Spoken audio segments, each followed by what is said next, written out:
right, so the psychological benefits of working.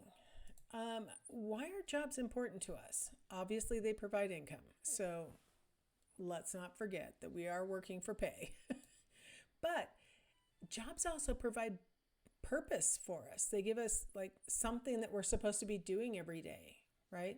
I always feel a little lost in the summertime because I don't have to get up, I don't have to get dressed, I don't have to go to school.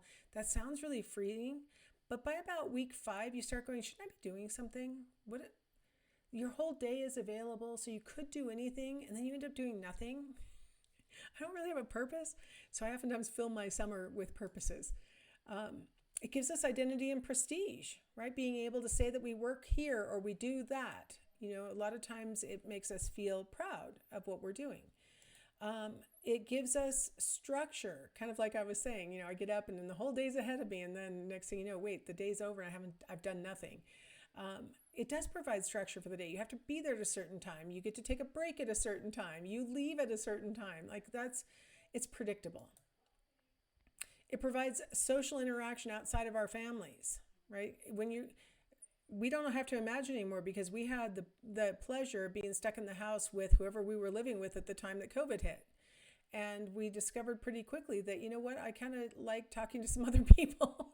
It's kind of nice to see a different face besides just the ones in this house every single day. It is good to get outside and talk to other people, right? We get to use our job skills. I mean, especially if you're college educated and you've gone through all this training, or you're a tradesman and you've gone through all this training and you have all this, stuff and know how to do.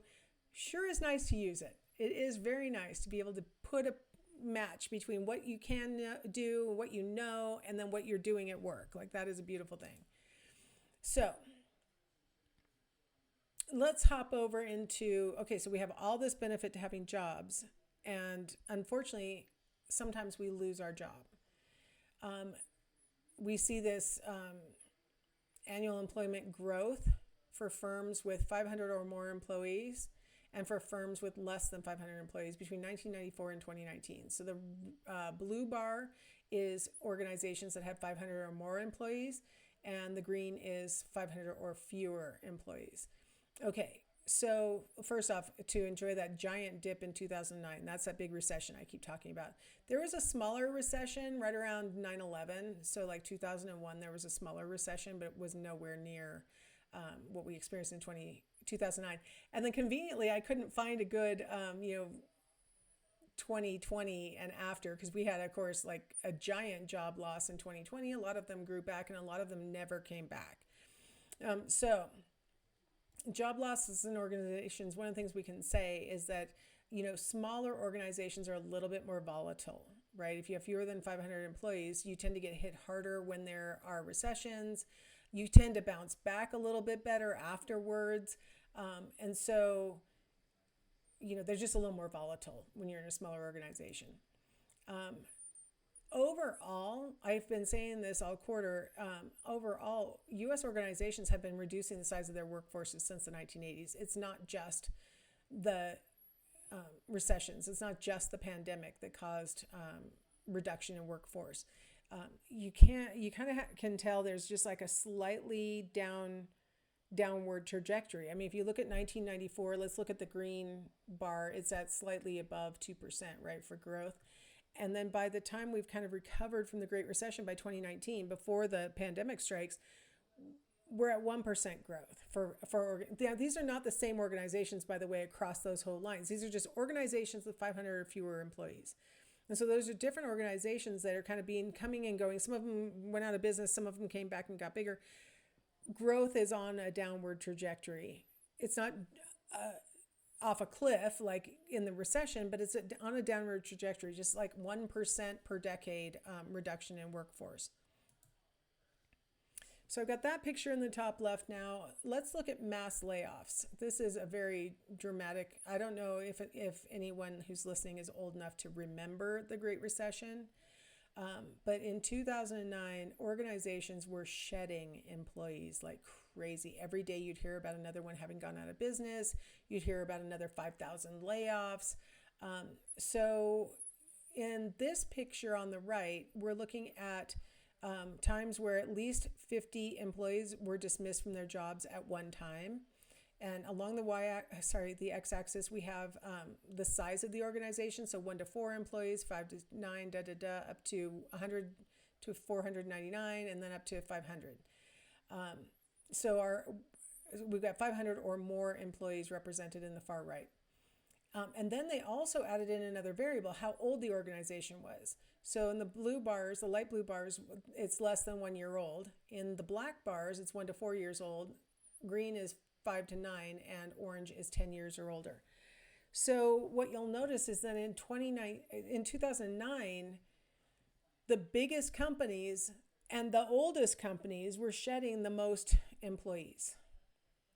That was one of the things that was really shocking about that recession, is that very established, well-known, large organizations were shedding employees. In fact, there was a phrase that people were saying, well, that organization is too big to fail. I think they were buying their own, what they were selling, because they were not too big to fail. And so we had very large organizations shedding a lot of people. And some of those organizations do not exist anymore. And so they're gone. Like they went out of business and they're gone. Some of them, they shed a lot of employees. And then as things started to turn around, they started hiring some of those very employees back. A lot of them were laid off and not fired. And so some of them came back. But this was very dramatic. And, the younger, smaller organizations where you have 1 to 4 employees, you're probably not firing a bunch of people. There's only 1 to 4 employees here. This is me, my brother, and my 2 cousins running this place. We're not firing anybody, right? So when you have a really small organization, you probably didn't lose too many people during the recession. And these new ones in particular, these brand new upstarts, they're like, well, we just got started and we didn't have any money anyway, so we're just going to keep going. It's the ones that had a little bit more time under their belt and more employees that saw a lot of layoffs. And so this was a wake-up call for most of us in the world of, like how do organizations run, to recognize that large organizations oftentimes get hit pretty hard. So worry about job loss up sharply for women across age cohorts. And this is the percent of change from pre-COVID levels of worry to post-COVID levels of worry. And this is from Indeed.com. U.S. workers' anxiety about job loss have continued to increase. This is only women, but you see in the sort of, this is men and women. So worry about job, okay. So if we look at the men who are in we will call it mustard colored bar, as they get older, 54 to 65, they are much more worried about job loss than their younger peers. Right? Like the 18 to 29-year-olds, they're a little unsure, and the 42, a little less unsure. The 30 to 41, they seem to be feeling the most confident. The 54 to 65-year-old men are the most concerned. For females, like they're all much more concerned than the males are about job loss. And by the time you're looking at females who are 54 to 65, they are very concerned about job loss. So these are metrics about anxiety, what employees might be concerned about, and probably rightly so. The concern that this and if you talk about this is post-COVID. This data that I'm showing you from Indeed, this is post-COVID. A lot of these employees are acutely aware of the recession that had happened only 10 years prior, and know that it's quite possible that another recession could happen in the next 10 years, and that they could be in the perfectly wrong position to be the ones who get let go. And so their anxiety is probably up for a lot of reasons. So let's talk about some of the research about job loss in organizations. So unemployed persons' perceptions of how to use their time, or how they are using their time, and then negative life events contribute to their development of depressive symptoms.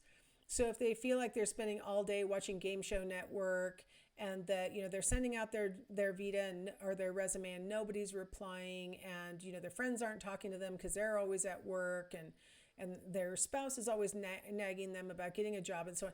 This stuff can all contribute to depressive symptoms, which then can lead to negative behaviors. So let's kind of break down what we're talking about here, right? If you can distance yourself from the job loss, if you can say to yourself, look how we say it, I lost my job, right? I lost my job. that feels like I did something, right? If instead you could say, well, there were layoffs at work. If you can say that, not delusionally, but that's what happened. Okay, so it's 2009, and me and 500 of my closest coworkers all got laid off.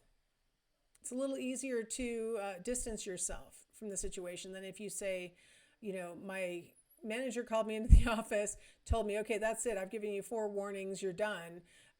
It's kind of harder to distance yourself. So if you can distance yourself from the job loss, you will experience less distress about it, and you are more likely to become reemployed. So even if the boss calls you in and says, I gave you 4 warnings, I'm going to have to let you go. Okay, you're going to have to go home and you're going to feel a little negative for a while. I can't believe I let this happen. I can't believe I kept doing the thing he told me not to do. And now I'm maybe there's some accountability that probably needs to happen.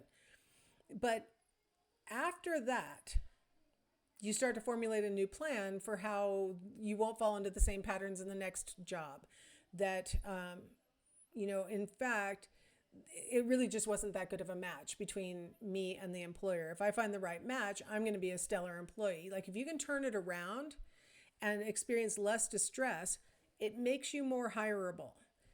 When you're experiencing negativity and things, you're probably engaging in some negative behaviors that are being picked up on by people who are interviewing you and things like that. Now, there was a lot of research that came after the Great Recession of 2009, and one of them was, what about those of you who didn't get laid off in these massive layoffs? Like, what factors were important to note about those people who survived? They tended to be less productive. After all their colleagues got fired and they were left, they were less productive than they were before all of that happened. They were less trusting of their employer. Wow, that's surprising, but they were less trusting. They kind of were waiting for the other shoe to drop and maybe they were going to get fired. They were more angry and they were more anxious following these layoffs. So being a layoff survivor is not a moment where you go, phew, I made it through. I guess I must be a great employee and I am so valuable to this organization. That's not how survivors tend to feel. They tend to be they maybe even in their less productivity might actually be doing it on purpose. They're like, you know what, now you've laid all these people off. You're expecting me to do the work of 10 employees. I'm not even going to do the work that I used to do as a single employee. I'm just going to do a little work slowdown because a lot of times they're angry. They're waiting for something bad to happen, and they tend to have very low morale, and their job satisfaction plummets. So being the survivor isn't a great place to be. In fact, it might even be better to be laid off because then you get unemployment insurance and, everybody goes, oh my gosh, you were in the big layoffs and, we'll work on this and it's all going to come out on the best. And what you're left behind, you're like, well, I have to keep working. I'm not going to be able to find something else. Everybody else is out looking for a job. So I have to stay here. But I'm mad and I am scared and I don't trust this organization anymore. And so being the survivor is not a great place to be. So what about the effect of job loss on war's environmental determinants? So I just brought this exact same table over here. Whoops. And we can look at how, like, being laid off, we'll do it in that more positive one. You're being laid off. You're not being fired for dereliction. Think about the loss of personal control when you get laid off. Like, I didn't choose to leave this place. This place told me to leave. That's not good. You've lost your ability to use your skill use. Let's see what other ones. You've lost whatever valued social position that you had within that organization.